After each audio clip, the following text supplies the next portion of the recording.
You're listening to the AID Network.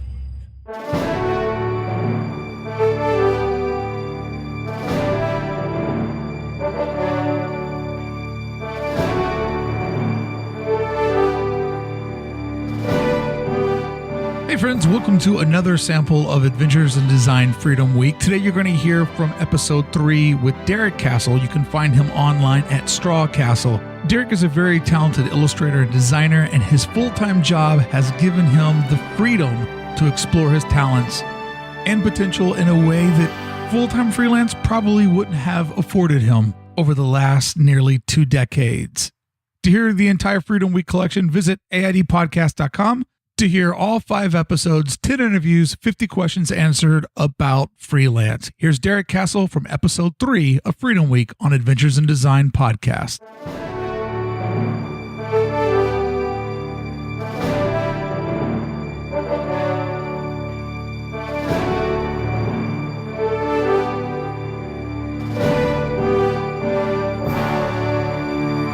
People know who you are, what you do, and that's why you get hired to do it. I often think that if you work a day job, 40 hours a week, and then you go home and do the exact same kind of work, that says to me that you need to get a new day job that pays you more. Right. Because, at the end of the day, I was coming home, I don't know why I was doing the same sort of work. It was just kind of like I felt like I needed to, or I felt like that's what I should be doing. But it wasn't until I was like, I really don't need to do this. I'm just going to explore some things, do some things that otherwise wouldn't have the opportunity to do. That was what opened up the whole thing. Well, to me, and this is spoken from somebody that hasn't been in this position as an adult, but I would think if you have a career, like not a day job, but a career like you, then the work that you do after hours is all a gamble, because it can be. It's not like you needed that to pay the rent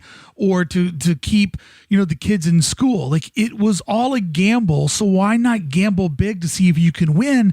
And you've won quite well in life. So it makes sense to me now. It didn't always make sense to me now, but I'd love for you to explain to everyone why you haven't quit the day job, because your freelance career, your side hustle, it's amazing. It's beautiful artwork. You're getting hired to do big stuff.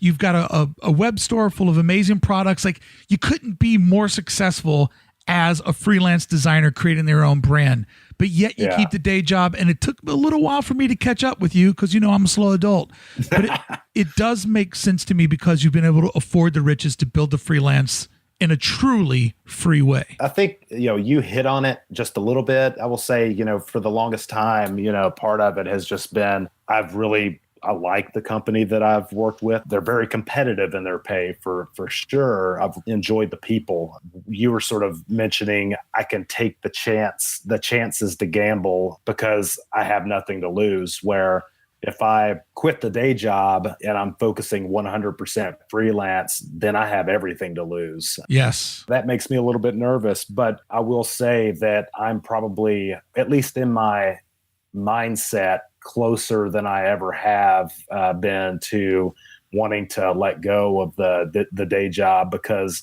yes, the pay is very well, but bottom line, I'm just not as happy there as I have been in the past, and see if it makes sense to make that step that so many have made to full-time freelance. Because, first and foremost, like, I don't want to grow to resent it. I want to continue to have fun. I really feel like it's a major luxury to be able to pick and choose the projects that I want to work on. So you'll be more than fine. If for whatever reason, if you went into work tomorrow and there was a fence around the building with a notice outside that said, "We're not here anymore and you fuckers don't have jobs," you'd be more than fine. And almost it would, if life just kicked you in the balls like that, it would set you on a course and you'd have a fire, and that would just be the decision that was made for you.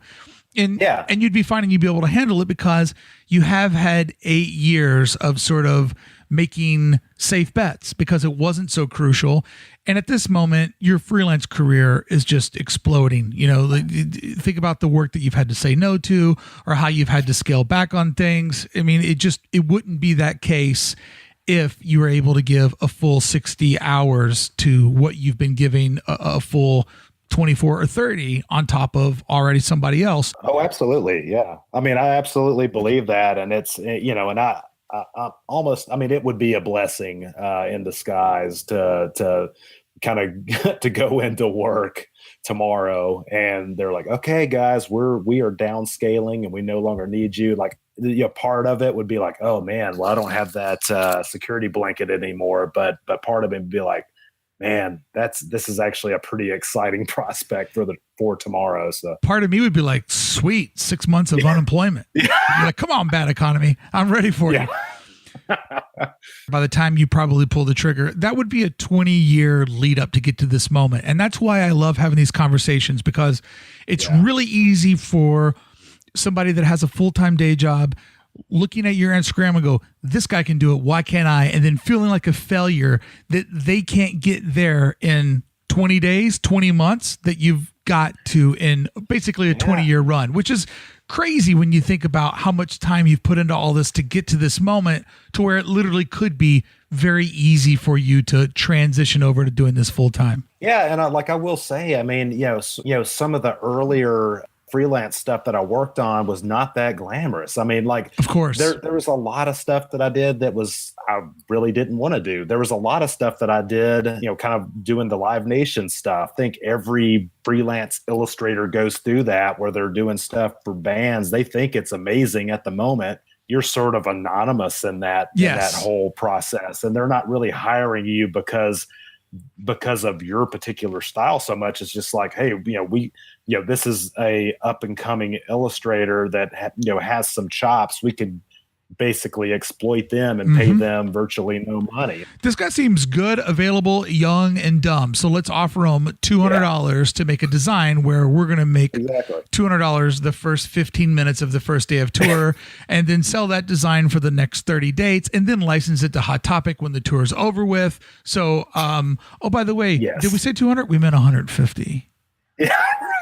Right. Tight budget this time. So, everybody goes through that. And like you said, nobody, that's not always evident when you're, you're looking, at someone's Instagram feed. And not to say that I'm at the top of my game, but this is 20 years worth of effort. Well, I think it's a really good example of the potential of what you can do, how to use the day job and those resources to find your voice. I mean, I did the same thing in a very different way, where I was working in the music industry.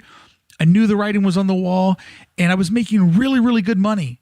And I took my income and basically divided it up into 2.5 and hired Beth as my partner, my buddy Ryan as another designer. And so my income was basically covering a small business. And when we walked away, we didn't get fired. We didn't get let go. When we walked away from the music industry, we had built a career in learning how to silk screen. We knew all the ins and outs, how to make the gig poster community. And we had taught ourselves how to become illustrators and designers. We were in a very, very good spot. And it all stemmed from taking the money from one job and pouring it into another. You can't be greedy. You can't say, well, this is my paycheck, I don't want to spend it on that. Like, you have to sacrifice because you know that it's worth it. And you've sacrificed a lot financially and with your time. I mean, you've put wear and tear on you. When I first met you, you had a full head of hair. The guy had hair down to his ass cheeks. Yeah, man.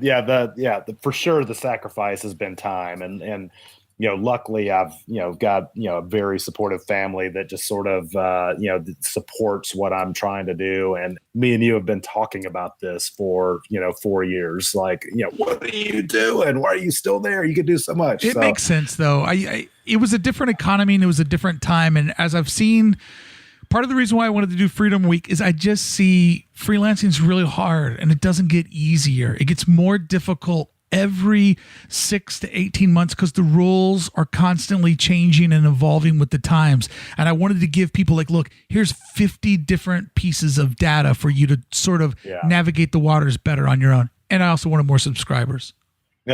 Absolutely. You deserve them, Mark. I do. I deserve them all.